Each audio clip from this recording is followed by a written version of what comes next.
இணைய வணக்கம். இது கொஞ்சம் தள்ளி விட்டுறாம பாருங்க. கேட்டீங்கன்னா இது 100 ஆண்டு கால போர், 100 வருஷமா நடந்துட்டு இருக்கிற ஒரு போர், திராவிட ஆரிய யுத்தம் அப்படிங்கிறது. திராவிட ஆரிய யுத்தத்துல களத்துல யார் இருப்பாங்கன்னு கேட்டீங்கன்னா திராவிடமும் தான் களத்துல இருக்கும். ஆரியம் களத்துக்கு நேரடியாக வராது.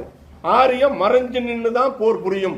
எப்படி வாலிய அழிக்கிறதுக்காக ராமர் மரமரத்துக்கும் பின்னாடி நின்று அம்பு எழுது அந்த வாலியை கொன்னாரோ, அதே போல இந்த ஆரியம் மறைந்திருந்துதான் தாக்கும் குணம் உள்ளது.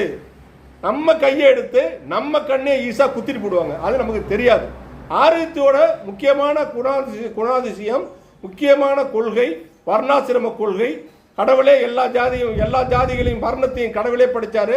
எந்தெந்த தொழிலை செய்யணும்னு, யார் எந்தெந்த தொழில் செய்யணும்னு கடவுள் சொல்லியிருக்காரு. அந்த தொழில் தான் அவன் செய்யணும். நான் மட்டும் சொகுசா வாழணும், எல்லாருக்கும் எங்களுக்கு அடிமையா இருக்கணும் அப்படிங்கிற ஒரு தத்துவத்தை தங்களுக்கு தாங்களே எழுதிக்கிட்டு அதை கடவுள் எழுதுறதா சொல்லி மக்களை ஏமாத்தி பல 100 ஆண்டுகள் வாழ்ந்த ஒரு ஆர்எஸ்எஸ் சனாதன ஆரியம், அந்த ஆரியத்தினுடைய கொள்கைகளை தன் வழி எடுத்து செயல்பட்டு கொண்டிருக்கும் ஆர்எஸ்எஸ் இயக்கம். அந்த ஆர்எஸ்எஸ் இயக்கத்தின் அரசியல் பிரிவாக பல பிரிவுகள் இருக்கு. அதுக்கு ஆர்எஸ்எஸ்க்கு அரசியல்ல பல பிரிவுகள் இருக்கு. அதுல ஒரு பிரிவு தான் பாரதிய ஜனதா கட்சி. அந்த ஆர்எஸ்எஸ் இயக்கத்துடைய அரசியல் பிரிவா செயல்படக்கூடிய பாரதிய ஜனதா கட்சி நேரடியா நம்மள்கிட்ட மோத மாட்டாங்க. ஆர்எஸ்எஸ் இயக்கம் ஏன்னா ஆர்எஸ்எஸ் இயக்கத்துடைய தத்துவம் அப்படி, சித்தாந்தம் அப்படி. அது 1925 தொடங்கப்பட்டது நினைக்கிறேன். 1925 இல்லைன்னா 24 அந்த இயக்கத்தை தொடங்கினது. அதே காலகட்டத்தில் தான் தந்தை பெரியார் அவர்கள் சுயமரியாதை இயக்கத்தை தொடங்கினார்.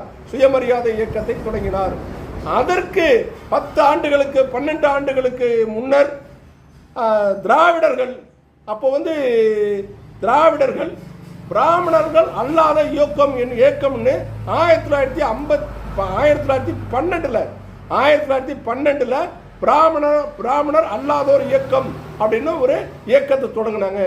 ஏன் இந்த இயக்கம் தொடங்கப்பட்டிருக்கீங்கன்னா 97 தமிழ்நாட்டை பொறுத்த வரைக்கும் 97 விழுக்காடு மக்கள் பிராமணர் அல்லாதவர்கள். அது எந்த ஆண்ட பரம்பரையா இருந்தாலும் சரி, ஆளாத பரம்பரையா இருந்தாலும் இந்த 97 விழுக்காடு மக்கள் திராவிடர்கள், தமிழர்கள். ஆனா 3 விழுக்காடு ஆரியர்கள். அந்த 3 விழுக்காடு ஆரியர்கள் தான் இந்த